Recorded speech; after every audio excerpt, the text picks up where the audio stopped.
sahabat ERT, selamat datang di podcast perdana LSP Pertambangan dan Energi Indonesia bersama saya moderator Teti Arianto. Bersama kita hari ini sudah ada dua bapak-bapak yang akan menjelaskan terkait dengan apa itu Lembaga Sertifikasi Profesi Pertambangan dan Energi Indonesia, tanggap darurat terutamanya.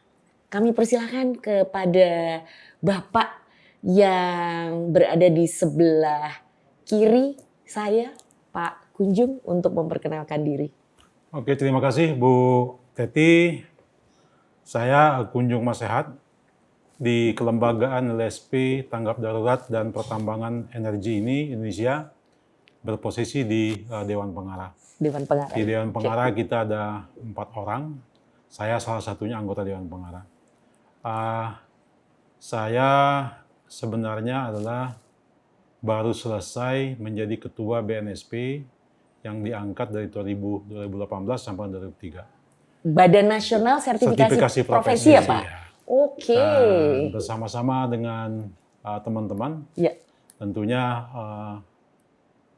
LSP ini adalah LSP yang saya harapkan banyak memberikan kontribusi terhadap pengembangan SDM khususnya di bidang Emergency Response Team. Emergency Response Team. Atau ERT yang ada di semua perusahaan. Baik. Khususnya di tambang dan energi dan juga membuka kesempatan tidak hanya di sana. Baik. Bisa juga di tempat-tempat lain industri yang membutuhkan ERT sertifikasi ini ya? di bidang Emergency Response Team. Oke. Jadi cocok ya sahabat ERT ya. Dan di sebelah kanan saya kami persilahkan untuk memperkenalkan diri. Ya, Bu Teti, terima kasih. Saya Nur Hardono. Kebetulan ini ditunjuk dikasih amanah sebagai Direktur Lembaga Sertifikasi Profesi. Ya.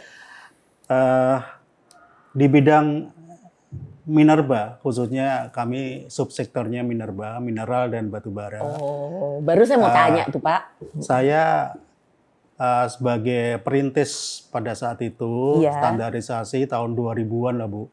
Sudah lama sekali Pak. Mungkin adik-adik yang melihat ini belum lahir, gitu ya. Sahabat ERT udah pada lahir belum? Iya. Jadi pada saat itu kami menyusun suatu standar di tambang. Tambang ya. Ya, karena kami agak galau pada saat itu dengan tenaga kerja asing. Oh. Jadi kami menyusun bersama-sama kawan-kawan dari TB untuk 6 jabatan pada saat itu, tahun 2000-an Bu. Supaya melindungi ya sebenarnya ya tenaga kerja Indonesia. Untuk tidak melindungi tenaga kerja Indonesia, tapi lebih menerima orang asing dengan kompetensi di bidang tambang. Terstandar. Yang kita standarkan waktu itu ada 6 manajer-manajer, eksplorasi, manajer tambang dan sebagainya. Tapi ditolak pada saat itu. Oh. Kenapa Pak Nur? Karena undang-undangnya belum ada. Ya. Oke. Baru lahir Undang-Undang 13 tahun 2003 tentang ketenaga kerjaan. Baik. Baru kita mulai merintis untuk menyusun lembaga sertifikasi profesi. Saat itu. Jadi belum ada peraturan apapun. Belum ada. Jadi alhamdulillah tahun 2007 kita sudah mendapatkan lisensi untuk LSP pertama di pertambangan pada saat itu namanya Perhapi. Oh, baik. Jadi 2007 kita lahir dan saya berada di sana sampai tahun 2022. Lama sekali Bu. Lama juga ya. 2023 saya bersama Pak Kunjung ini diminta kawan-kawan untuk membangun LSP Pertambangan Tanggap Darurat Pertambangan dan Energi Indonesia. Itu Bu. Jadi itu ya asal-asal mulanya ya. Berarti ini pionir ya, Pak Nur ini pionir ya. Ya orang tua lah. Orang yang dituakan mungkin ya. Sebenarnya kenapa tanggap darurat? Pak Kunjung mungkin bisa memberikan sedikit latar belakang. Oke. Saya kira ini kan teman-teman di tambang energi itu kan high risk. Baik. Jadi semuanya kan risikonya tinggi ya. Pekerjaan-pekerjaan yang ada di pertambangan itu risiko tinggi. maka ya kita mesti menyiapkan orang-orang yang kompeten untuk melakukan penyelamatan. Makanya dia itu yang kita ambil. Karena kita lihat misalnya pekerja tambang untuk ketika misalnya ada rescue di bidang misalnya penyelamatan tentang kecelakaan di tambang, nah orang itu mesti kompeten melakukan itu. Nah itu yang membuat sebenarnya kenapa pentingnya LSP ini kalau kita bandingkan dengan kondisi yang ada di pertambangan yang saya sebut high risk itu. Nah high risk ini ya tidak hanya di tambang, sebenarnya cuma gitu. Cuman kadang-kadang kan kita lihat saat ini kan karena ini risikonya tinggi, orang nggak memperhitungkan. Kita akhir-akhir ini kan banyak sekali melihat kecelakaan kerja yang ada misalnya di tambang-tambang yang di katakanlah batu bara misalnya kan. Apalagi kalau tambang, kalau kita kan hampir semua tambang itu kan open pit nih, hampir sebagian besar. Yang ada tertutup itu kan hanya ada di Ombilin ya, itu mungkin Pak ya yang ada di sana kan. Nah sehingga ya penting sekali untuk ERT ini, emergency remote di kalangan industri pertambangan dan energi. Baik. Kalau Pak Nur sendiri, tenaga kerjanya untuk mereka-mereka yang di bidang ini berapa Pak potensi jumlahnya? Dari pemetaan kami pada saat kita mau menyusun LSP ini, tenaga kerja yang sudah diangkat sebagai ERT (Emergency Response Team) di bidang mineral dan batu bara sekitar 1.500-an lah Bu. Dan itu mereka semuanya sudah terlatih, sudah berpengalaman, tapi belum bersertifikat. Nah, padahal itu ya hasil mappingnya itu. Padahal di bidang ESDM sekarang sudah keharusan bahwa semua tenaga kerja khususnya yang melalui tanggap darurat yang merespon tentang duduk sebagai ERT harus tersertifikasi. Itu wajib ya Pak ya? Wajib sesuai dengan peraturan Dirjen nomor 08 tahun 2022. 2022 ya? 2022. Dan kami LSP kita ini merupakan LSP satu-satunya yang sudah dirintis dan berdiri. Untuk bidang ini. Baik. Kita dilisensi oleh Badan Nasional Sertifikasi Profesi. Baru 1 tahun di bulan depan Bu. Jadi kita 26 April 2024 gitu ya. Jadi masih itu lisensinya. Berarti April ini genap 1 tahun. Genap 1 tahun, tapi kita sudah menghasilkan sekitar 136 tenaga rescuer gitu ya. Yang tersertifikasi. Alhamdulillah. Luar biasa sahabat ERT. Padahal usianya masih sangat muda sekali ya, tapi sudah berprestasi rupanya. Pak Nur, cerita sedikit dong, standar kompetensi itu apa sih? Supaya sahabat ERT bisa tahu ya, terutama yang untuk rescue team ini. Untuk melakukan penyelenggaraan sertifikasi, memang harus di backup oleh namanya Standar Kompetensi Nasional Indonesia. Jadi standar itu ada 3 Bu, standar nasional, standar kompetensi nasional Indonesia (SKKNI), standar internalnya perusahaan, standar khusus, ya, dan standar internasional. Nah, kami pertama lahir dari standar khusus di perusahaan yang diadopsi oleh mereka, kita susun menjadi SKKNI. SKKNI sudah terbit dan sudah diterapkan di Permen Perdirjen 8 tadi untuk diterapkan di bidang tenaga kerja mineral dan batu bara. Jadi ini khusus mineral batu bara. Jadi, tapi turunan tetap dari SKKNI yang nasional. Baik. Nah, di situ kita atur ada standar tentang jabatannya. Selain itu juga kita melakukan sertifikasi untuk standar kegiatannya. Jadi Yang dilakukan ada oleh jabatan, ada pekerjaan. ada jabatan, ada pekerjaan. Jadi ini melekat kepada individu ya. Betul. Berarti ini bukan sertifikasi perusahaannya, Bukan, tapi bukan. ini orangnya ya. Orangnya yang Baik. disertifikasi. Baik. Sesuai dengan si standar kompetensi tadi. Nah, standar kompetensi ini itu yang buat BNSP, LSP atau asosiasi atau siapa Pak Kunjung? Ya, kalau standarisasi itu sebenarnya diajukan oleh asosiasi profesi dan sektor terkait. Itu yang utama. Baik. Sehingga nanti prosesnya nanti dilakukan namanya konvensi sampai dengan ditetapkan secara nasional.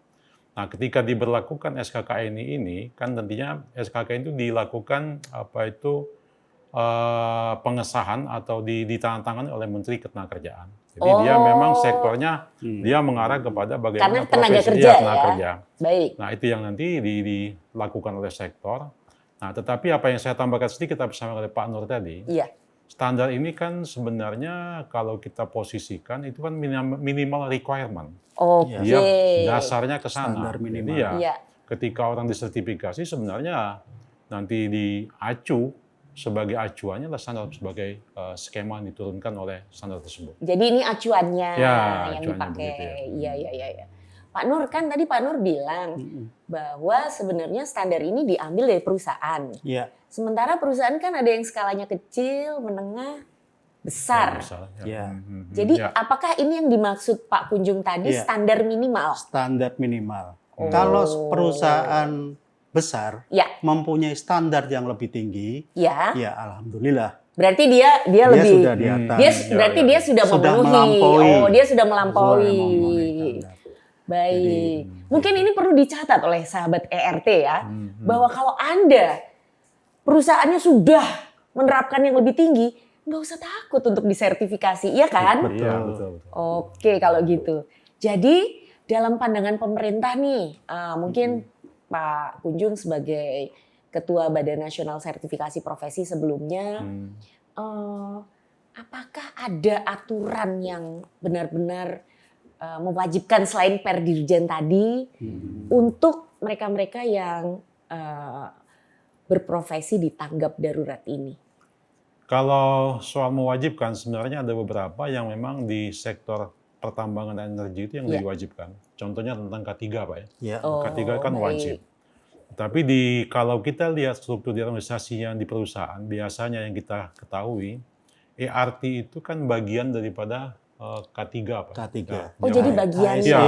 Iya. Dia di bagian Health, Safety, and Environment. Itu yang HSE-nya kan. Kebanyakan saat ini gitu, belum berdiri sendiri.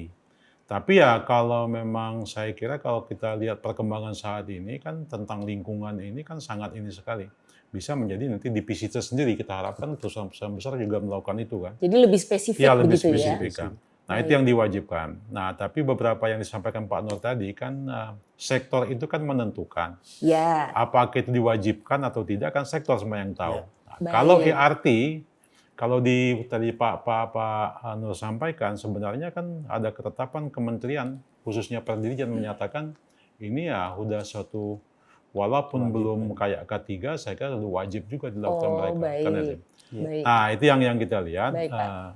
Cuman perkembangan saat ini kalau kita lihat apa yang kita lakukan di Emergency Response Team ini, perkembangannya tidak hanya di teman-teman di pertambangan energi yang membutuhkan. Teman-teman sektor lain juga membutuhkan. Ternyata dibutuhkan Iya, ya. gitu kan.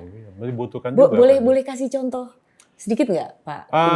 Kita misalnya kita ambil contoh misalnya nanti kalau pekerja-pekerja di ketinggian, kalau Di penyelamatan. ketinggian. Contoh misalnya kalau kebakaran, kita kemarin kan lihat tuh bagaimana penyelamatan kebakaran yang ada di Glodok misalnya kan. Itu masuk dalam ranah Bisa juga kita emergency lakukan response, emergency response ya. team juga itu kan. Baik. Nah, tapi tidak semua orang mempunyai profesi itu. Oke. Nah, makanya ada teman-teman damkar kalau menurut saya penting juga dilakukan sertifikasi nanti untuk Walaupun pekerja ini ketinggian. sudah kerjaan sehari-hari nih ya. Iya, betul. Dia berpengalaman. Tetap perlu pengakuan Tetap ini perlu. ya. Iya.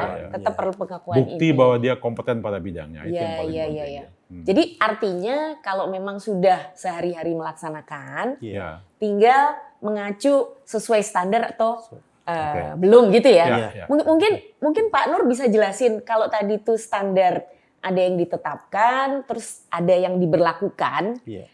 Mana yang lebih tinggi hierarkinya, Pak Nur? Ditetapkan atau diberlakukan? Pertama ditetapkan dulu, Baik, ya, baik. baru nanti diberlakukan. Ya. Ada pemberlakuan secara sukarela, ada Oke. pemberlakuan secara wajib. Ya. Sukarela dan wajib. Wajib. Oke. Nah, kalau melihat nuansa saat ini, Iya, Pak. Jakarta ada banjir, ya, dan sebagainya. Orang yang menolong selain dari BNPB, Dia dari niatnya Basarnas, nolong, Pak. nolong. Ya. Karena panggilan Iya. Tapi nurani ada gitu. juga relawan-relawan, Ha-ha. ya, atau perusahaan-perusahaan yang mengirim tim IRT begitu untuk ya. melakukan. Karena si perusahaan ini punya. Ya. Oh, Nah, baik. di situ baru terlihat apakah yang menolong ini sudah tersertifikasi atau sudah punya kompetensi untuk melakukan rescue. Ya. Wah, gitu ya. berarti bisa bahaya dong, Pak Nur. Jangan sampai orang yang menolong malah Dia menjadi niat korban. loh. Iya, dia Ya. niat nolong Nah, sebenarnya. itu yang terjadi, Ya. Bu. Oh. Makanya sekarang mulai berkembang. Iya. Selain tadi Pak Kunjung menyampaikan untuk damkar, untuk nanti rescuer, Relawan-relawan ini. relawan-relawan. Sekarang mulai muncul di pariwisata, Bu. Pariwisata Sektor itu. pariwisata. Saya orang Jogja, Bu. Iya. Di Jogja itu sepanjang pantai itu semuanya daerah Oh, iya. wisata. Sekarang lagi dikembangkan ya. Lagi dikembangkan. Lagi dikembangkan Nah, ya. di situ penjaga pantai maupun tenaga-tenaga pariwisata yang ada di lokasi minimal harus punya tim Ya. yang Berarti ya. tanggap darurat. Berarti ini ada potensi Ada potensi. sehingga harusnya masyarakat teredukasi ya. Ya, penting itu. teredukasi. Dan nanya gitu ya kepada mungkin penyedia Betul. destinasi tadi, ini ada ERT-nya nggak ya?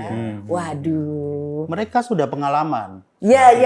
Tapi pengalaman saja tidak cukup ya? Belum cukup kalau belum dibuktikan. Nah, sertifikasi kompetensi adalah pembuktian bahwa mereka sudah kompeten atau belum. Itu aja sebenarnya. Baik. Nah, peranan pemerintah untuk mengedukasi ini kira-kira seperti apa, Pak Nur? Kalau dari ESDM khususnya Iya. mineral dan batu bara itu sudah kerjasama Untuk dengan, sektor ya, ya, untuk mineral batu bara udah solid ya. Kita sudah punya tim yang kerjasama dengan BNSP bahwa nanti penerapannya semuanya kegiatan sertifikasi ini under control baik itu oleh pemerintah maupun oleh BNSP sebagai pemberi lisensi sertifikat. Kepada si LSP ini. Ya, betul. Kalau sektor lain bagaimana Pak Kunjung? Kalau minerba kan ESDM solid nih. Sektor-sektor lain gimana Pak? Saya kira potensinya di sektor lain kan sangat memungkinkan. Iya. Karena apa? Tadi yang disampaikan Pak Nur dengan sertifikasi ini kan pembuktian bahwa dia kompeten pada bidangnya. Iya, pembuktian. Tapi ya pembuktian dia kompeten. Tapi ya kita mesti melakukan nama edukasi kepada mereka itu. Terutama adalah perusahaan-perusahaan pemilik ya yang mesti kita lakukan edukasi. Tadi Pak Nur menyatakan misalnya katakanlah teman-teman di Sea Guard ya yang dilakukan untuk penjaga pantai ya. Penjaga pantai. Itu penting itu. Tetapi dia itu kan dia kan high risk untuk melakukan penyelamatan kan. Tetapi dia mesti mempunyai kompetensi di bidang itu. Saya kira ini yang mesti kita ada awareness kepada mereka, penyuluhan kepada mereka. Pertama yang teman-teman yang bekerja pada sektor tersebut untuk kita lakukan nama sertifikasi. Iya. Saya kira ini penting sekali supaya nanti ya tidak hampir semua yang memang berkepentingan dalam konteks sertifikasi kita lakukan edukasi sekaligus sertifikasi. Sertifikasi ya. Ya. Menurut Pak Kunjung, apa sih manfaat memegang sertifikat ini? Saya kira manfaat pertama kan satu sebenarnya personal branding ya. Dia ya, jadi dia diri sendiri diri kan sendiri mempunyai ya. wah saya mempunyai ini kompetensi ini. Saya bisa buktikan kepada misalnya kalau dia bekerja misalnya atau dia punya kompetensi. kita kan mengalami saya kira pada waktu tsunami 2004 di Aceh kan. Iya, betul. Itu kan besar sekali. Karena pada waktu itu Betul ya sekali. kita nggak tahu nih orang ini punya kompetensi nggak datang ke sana. Iya, semua hadir sebagai Hadir sana relawan. semua kan, Iya. relawan tapi nggak Dalam punya. dan luar negeri loh. Pak, Itu waktu lagi itu. dalam luar Iya. negeri kan. Ya kalau nanti datang ke sana akhirnya ngerepotkan orang di sana kan sebenarnya ya itu yang mesti kita lihat. Atau malah jadi korban ya Jadi Pak. korban juga nanti kan itu yang kita lihat. Iya, Tapi ya dari pengalaman itu saya kira semakin banyak kita lakukan dalam rangka awareness ini ya untuk melihat bahwa kompetensi sangat penting dalam rangka untuk meningkatkan pelayanan mereka di dalam konteks untuk melakukan penyelamatan. Begitu Itu ya. sebenarnya branding. Tapi di sisi lain, sebenarnya kalau di perusahaan itu kan, kalau saya lihat di beberapa perusahaan yang besar, itu kan menjadi bagian daripada performance appraisal. Iya. Jadi di bagian Oke. daripada penilaian ketika kinerja mereka itu apa saja. Maka Ya. sertifikat itu menjadi salah satu. Untuk evaluasi itu. Evaluasi Oh, dilakukan. baik. Walaupun nanti berdampak ke misalnya bisa nanti kepada sistem pengupahan, apakah ada misalnya mau dapat bonus segala macam. Atau dipromosikan ya, Pak. promosikan gitu Iya, kan. iya. Itu yang Luar industri biasa. yang besar. Banyak sekali Ya, manfaatnya itu ya. manfaatnya salah satu dari dua itu, sebenarnya branding dan nanti pemanfaatan dalam konteks ketenagakerjaan sekaligus untuk jenjang karir. Jenjang karir dia itu ya. yang dilakukan. Wah, ini harus Ini yang saya kira ya sangat penting harus bagi disampaikan. Ya. Dan mudah-mudahan sahabat ERT ya, Ya. menyimak ya, mendengarkan ini supaya segera mendatangi LSP ya. Karena kalau nggak salah Pak Nur, slogannya apa sih? Cepat, tanggap, selamat. Wah. Jadi boleh ya mereka yang disertifikasi menggunakan slogan itu di kaos mereka misalnya. Iya. Ya. Saya sudah tersertifikasi. Bekerja sama dengan saya berarti cepat, tanggap, selamat gitu ya. Betul. Boleh. Oke. Justru nanti ke depan kita buatkan pin, Bu. Pin ya. Bahwa karena begini, di dalam penilaian dari ESDM, baik itu di lingkungan listrik, migas maupun mineral, itu ada kualifikasi kalau mereka mempunyai sertifikat di bidang K3, Iya. ya dalam K3 Award itu mereka nilainya nambah. Oh, ada award ya. Iya, jadinya akhirnya nanti yang menang yang sebagai perusahaan yang best company terbaik gitu ya, itu nanti yang mempunyai sertifikat banyak. Gitu. Itu terutama. Kedua, ya minimize kecelakaan terutama kan. Jadi untuk tambang itu kan high risk untuk kecelakaan. Ini yang kita tuju sehingga nanti ke depan itu ada namanya pertambangan yang baik dan benar. Oh, Ya, baik. good mining practice. Good mining practices. Ya. Jadi kalau memang ini arahnya memang good mining practices, berarti sertifikat ini diakui internasional juga dong ya, Pak? Nggak hanya nasional ya? Gimana nih Pak Kunjung, Pak? Ya, Pak kalau Nur? kita bicara tentang GMP ya, Good Mining Practices itu Ya. kan sebenarnya dilakukan banyak tuh di mana aja. Ya, Teman-teman di misalnya industri makanan, obat, semua kan menggunakan GMP juga. Ya. Tapi yang konteks ini adalah GMP-nya untuk mining. Mining. Itu yang dilakukan. Saya kira kalau udah kriterianya GMP di mining dilakukan, saya kira udah memenuhi, mau dibawa ke internasional pun sama prosesnya. sama ya, Ya, universal kan, lah ya. Ya, dan dia Baik. ada saya ngambil contoh misalnya teman-teman di industri farmasi. Farmasi itu kan GMP-nya itu kan ada 8 kriteria kan yang dilakukan, 8 itu. Betul. Nah, saya kira kalau di makanan juga hampir juga 8. Tapi ya di tambang mungkin ada beberapa yang memang practices yang ditambang lakukan itu yang mesti dilakukan. Kalau itu dilakukan, itu kan mengambilnya dari internal standar kan. Kita ambil, kita adopt, kita lakukan di Indonesia. Nah, ini yang saya kira ini yang menjadi Jadi sangat diakui penting. dong ya. Diakui, Jadi diakui, ya. Ya. Karena mestinya kalau standar internasional diambil, standar nasionalnya lebih tinggi ya Pak tinggi. ya. Mestinya Baik. kalau mau gitu. Ya. Demikian mungkin sahabat ERT, acara kita hari ini berkenalan dengan Lembaga Sertifikasi Profesi Pertambangan Energi Indonesia. Terima kasih Bapak-bapak, mungkin ada last word yang Pak Kunjung mau sampaikan, pesan-pesan kepada sahabat kita, sahabat ERT. Oke, terima kasih sahabat RT yang saya banggakan. Saya kira ini kesempatan bagi teman-teman berprofesi di bidang emergency response team untuk melakukan sertifikasi sesuai dengan bidangnya. Nah, nanti inilah yang saya kira semakin lama semakin banyak yang mau sertifikasi, dan kita akan tahu bahwa pengakuan internasional terhadap sertifikasi di bidang profesi ini akan semakin diakui secara internasional juga nasional. Amin. Itu yang saya harapkan. Selamat kepada teman-teman di emergency response team. Semoga kita dalam bekerja tetap produktif, semangat, dan selamat.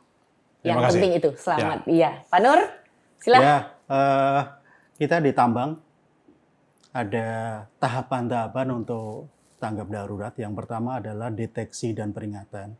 Jadi Baik. sebelum mereka bekerja, mereka mendeteksi mana peringatan-peringatan yang potensi terjadi Ya.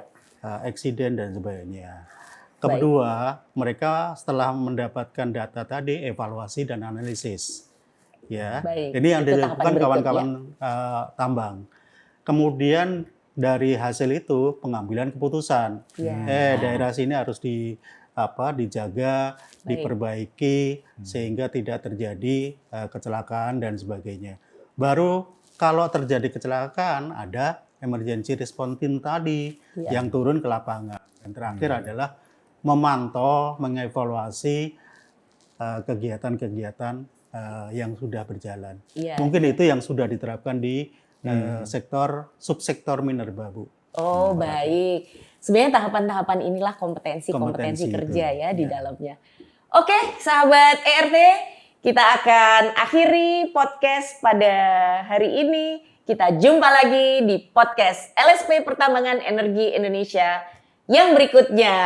Sampai jumpa. Salam kompeten. Salam Salam kompeten.